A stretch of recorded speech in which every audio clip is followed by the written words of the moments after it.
Well, it's kind of a sickness, I suppose. That's what most people say. It's an affliction. There are so many interesting things about the car that make it so unusual for that period of time. And most people are confused by it. They just don't, they look at other cars and they know it's quite different. They just don't know what it is.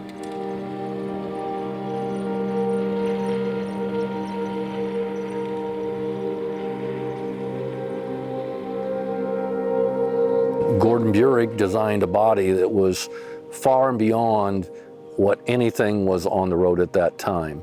As an example, when it came out in 1935 at the New York show, people stood on other new cars just to get a look at the Cord. It was so unusual. And if you look at the pontoon fenders and the whole style of it, no running boards, retractable headlights, there are so many things that today we take for granted that back then nobody had ever seen before. I had a dream or a vision that someday I would own an Auburn or a Cord. As time went on and the kids were grown, in 1999, we started looking for a car.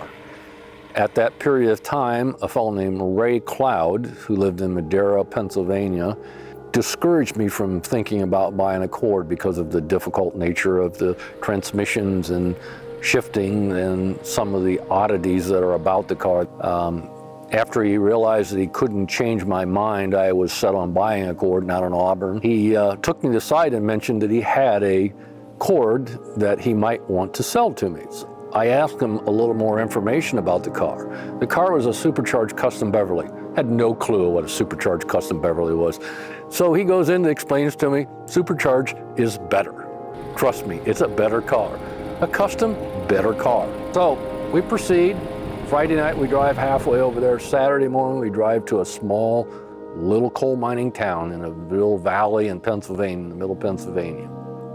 We pick the car up, we bring it home.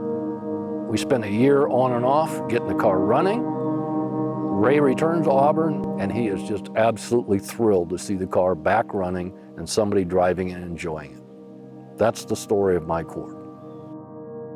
Well, I actually have 3 sons. Joe is my oldest one, and it was my desire after buying the first one that I might be able to acquire some more.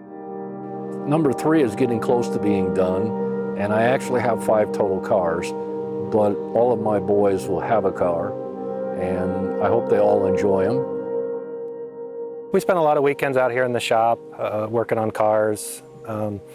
When I was in high school, we started restoring muscle cars. We restored Camaros, and that hobby sort of evolved into antique cars. Well, my car is actually a collection of parts. It's a 1936 Westchester. It is actually a combination of about 3 or 4 different cars. After my father finished restoring the blue car, we had collected some extra parts in the process of restoring that, and had an opportunity to buy what was essentially just an empty metal shell of a body that was rusted out. It's very much family tradition. You know, it's not as much about the cars as it is about the opportunity to reconnect with family and friends. Most people don't realize how much automotive history is in Indiana. Today we do build some cars in Indiana, but back in the 20s and 30s, Indiana was one of the most pronounced places outside of Detroit building cars. And when you look at the number of cars made in Indiana, it was staggering. To me, it's always been second nature living in Indiana that cars are so important. And like I said, even though most people think of Detroit as being the haven of cars, Indiana really is very pronounced when it comes to car production and parts.